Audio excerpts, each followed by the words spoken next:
आज 26 फरवरी 2026 की सारी बड़ी खबरें। चलिए शुरू करते हैं। अगर आपको यह वीडियो पसंद आए तो लाइक, शेयर और सब्सक्राइब जरूर कीजिए। एक छोटा सा जीके सवाल भी है, सही जवाब कमेंट में लिखिए। जीतने वालों के लिए छोटा सा इनाम होगा। जीके प्रश्न, भारत का सबसे बड़ा रेगिस्तान कौन सा है? विकल्प है ए Thar, B Ladakh, C थरास्टर, D Rann of Kutch. अब खबरों पर चलते हैं। मौसम अलर्ट, उत्तर भारत में बारिश और कोहरे की चेतावनी। आईएमडी ने 26 फरवरी के लिए उत्तर भारत के दिल्ली, उत्तर प्रदेश, राजस्थान समेत अन्य हिस्सों में बारिश और 19 जिलों में घने कोहरे का अलर्ट जारी किया है।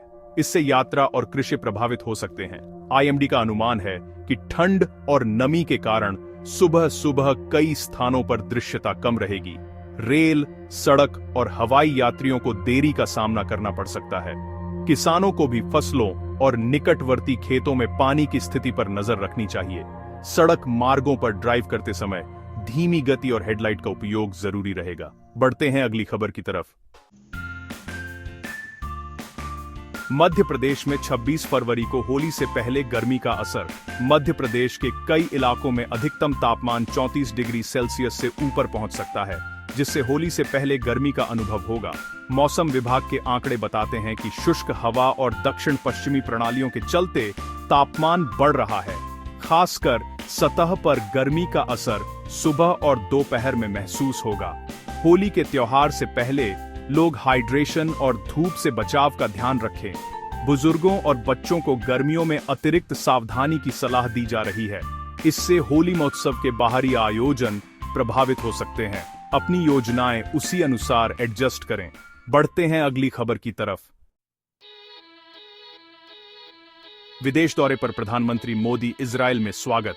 प्रधानमंत्री नरेंद्र मोदी को इजरायल के प्रधानमंत्री बेंजामिन नेतन्याहू ने ताबूत पर फूल चढ़ाकर स्वागत किया और दोनों नेताओं ने भारत इजरायल संबंधों को मजबूत करने पर जोर दिया। इस औपचारिक स्वागत और बातचीत में रक्षा, साइबर सुरक्षा, कृषि टेक और ऊर्जा सहयोग पर चर्चा हुई। उच्च स्तरीय व्यापार और तकनीकी साझेदारी बढ़ाने के इरादे जाहिर किए गए। शाम के सम्मिलित कार्यक्रमों में दोनों देशों के बीच समझौते और एमओयू की रूपरेखा पर भी सहमति बनी है, जिससे द्विपक्षीय रिश्तों में नई गति आने की संभावना है। बढ़ते हैं अगली खबर की तरफ।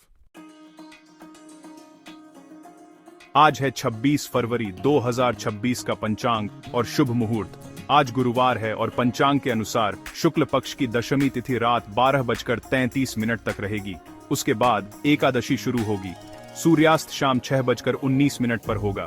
धार्मिक दृष्टि से यह तिथि व्रत, पूजा और शुभ क्रियाओं के लिए हिसाब किताब में काम आती है।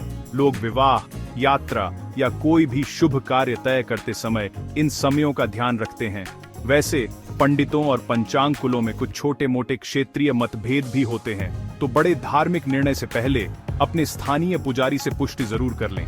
अगर आपको जबरदस्त और सटीक टाइमिंग चाहिए तो मोबाइल अनुप्रयोगों या विश्वसनीय पंचांग का सहारा लें।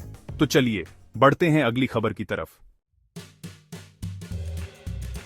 बिहार के छपरा में आज पूर्व छात्रों की सभा और सम्मान समारोह होने जा रहा है। छपरा के राजेंद्र कॉलेज में आज पूर्व छात्रों का सम्मेलन और सम्मान कार्यक्रम आयोजित किया जाएगा, जिसमें सामाजिक और शैक्षणिक चर्चा होगी। इस समागम में कॉलेज से जुड़े वरिष्ठ और युवा पूर्व छात्र मिलकर संस्थान के विकास, छात्रवृत्तियों और स्थानीय सामाजिक पहलुओं पर विचार करेंगे। कुछ सदस्यों को उनके सामाजिक और शैक्षणिक योगदान के लिए सम्मान भी दिया जाएगा। सम्मेलन में शामिल होने वाले अतिथि वक्ता शिक्षा के क्षेत्र में नवाचार और स्थानीय नौकरियों को बढ़ाने पर सुझाव देंगे, जिससे क्षेत्रीय शिक्षा की गुणवत्ता और कॉलेज समुदाय के संबंध मजबूत होने की उम्मीद है। तो चलिए बढ़ते हैं अगली खबर की तरफ। राष्ट्रीय आईटी और एसएमई सम्मेलन में रोजगार के अवसर बढ़ने की उम्मीद जताई गई है। नई दिल्ली में संपन्न वैश्विक एआई सम्मेलन के बाद तकनीकी और रोजगार के नए मार्ग खुलने की उम्मीद जताई गई है, जिसमें भारत का अग्रणी योगदान बताया गया है। सम्मेलन में स्टार्टअप, मध्यम और छोटे उद्यमों को एआई आधारित समाधान अपनाने पर जोर दिया गया। विशेषज्ञों ने कौशल विकास और अपस्किलिंग रीस्किलिंग के लिए प्रशिक्षण कार्यक्रमों की मंजूरी दी है, जिससे स्थानीय रोजगार के अवसर बढ़ सकते हैं। नीति निर्माताओं और उद्योग ने मिलकर एक रोड मैप पेश किया है, जिससे निवेश बढ़ने और रोजगार सृजन की संभावनाएं तेज होंगी। युवा वर्ग को तकनीकी शिक्षा पर ध्यान देना चाहिए। तो चलिए बढ़ते हैं अगली खबर की तरफ। क्रिकेट T20 वर्ल्ड कप में भारत जिम्बाब्वे मैच आज। T20 वर्ल्ड कप 2026 के सुपर 8 मुकाबले में भारत का मैच जिम्बाब्वे के खिलाफ आज यानी 26 फरवरी को है। टीम इंडिया के खिलाड़ी रिंकू सिंह पहले से टीम के साथ शामिल हैं। मैच से पहले दोनों टीमों की प्लेइंग 11, पिच रिपोर्ट और मौसम की स्थिति पर सभी की निगाहें टिकी हैं। भारतीय बल्लेबाजों और गेंदबाजों की गेंदबाजी रणनीति निर्णायक होगी। फैंस के लिए यह रोमांचक मैच साबित हो सकता है। लाइव कवरेज और हाइलाइट्स देखने के लिए चैनल और प्लेटफॉर्म पर आंखें टिकाएं और टीम मैनेजमेंट की रणनीति पर भी चर्चा की संभावना है। बढ़ते हैं अगली खबर की तरफ। राशिफल और धार्मिक सुझाव की बात करें तो बुध ग्रह वक्री चाल में रहेंगे 20 मार्च तक। ज्योतिष के अनुसार 26 फरवरी से बुध ग्रह उल्टी चाल में रहेंगे, जिससे कुछ राशियों के लिए करियर और आर्थिक मामलों में शुभ परिणाम दिखाई दे सकते हैं। पारंपरिक ज्योतिष के अनुसार वक्री बुध के दौरान संचार, सौदेबाजी और करारों में सावधानी बरतने की सलाह दी जाती है। हालांकि कुछ राशियों के लिए यह विपरीत प्रभाव सकारात्मक अवसर भी ला सकता है। लोग इस अवधि में बड़े वित्तीय निर्णय लेने से पहले सलाह मशविरा करें और संवेदनशील दस्तावेजों की जांच पड़ताल ज्यादा ध्यान से करें। तो चलिए बढ़ते हैं अगली खबर की तरफ।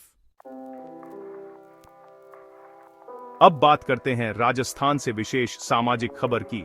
आज राजस्थान में कोई विशेष राजनीतिक या बड़ी सरकारी घोषणा प्रमुख समाचार के रूप में नहीं मिली है, लेकिन मौसम विभाग के अलर्ट में राज्य का भी उल्लेख है, खासकर बारिश और कोहरे के संदर्भ में। स्थानीय सामाजिक सांस्कृतिक कार्यक्रम और सामुदायिक गतिविधियां सामान्य रूप से जारी हैं। हालांकि मौसम की अनिश्चितताओं के कारण कुछ बाहरी आयोजनों में परिवर्तन देखने को मिल सकता है। प्रशासनिक स्तर पर छोटे मोटे जनहित समस्याओं पर स्थानीय अधिकारी सतर्क हैं और जरूरत पड़ने पर अलर्ट जारी करते हैं ताकि लोगों को सुरक्षित रखा जा सके। चलिए बढ़ते हैं अगली खबर की तरफ। अब देखते हैं राशिफल और टैरो कार्ड विश्लेषण के अनुसार दिन की संभावनाएं। आज टैरो राशिफल के अनुसार कई राशियों के लिए व्यक्तिगत और भावनात्मक बदलाव के संकेत मिल रहे हैं और जीवन में नए अवसर की संभावना है। टैरो रीड में संकेत दिए गए हैं कि कुछ लोगों को रिश्तों और निर्णयों में स्पष्टता मिल सकती है। नए आरंभ और भावनात्मक संतुलन के मौके भी बन रहे हैं। अगर आप टैरो या ज्योतिष के आधार पर दिनचर्या बनाते हैं तो इसे मार्गदर्शन समझें। पूर्ण निर्णय इससे न लें। विकल्पों की व्यावहारिक जांच जरूरी है। चलिए बढ़ते हैं अगली खबर की तरफ।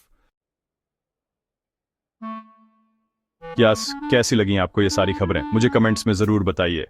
अगर वीडियो अच्छा लगा हो तो इसे लाइक कीजिए और अगर आपने चैनल को सब्सक्राइब नहीं किया है तो अभी सब्सक्राइब कीजिए। साथ ही घंटी के निशान को दबाना मत भूलिएगा ताकि आपको हमारी हर नई वीडियो का नोटिफिकेशन सबसे पहले मिले। मैं फिर मिलूंगा ऐसी ही अच्छी और खास खबरों के साथ। तब तक के लिए जय श्री राम, जय हिंद, वंदे मातरम।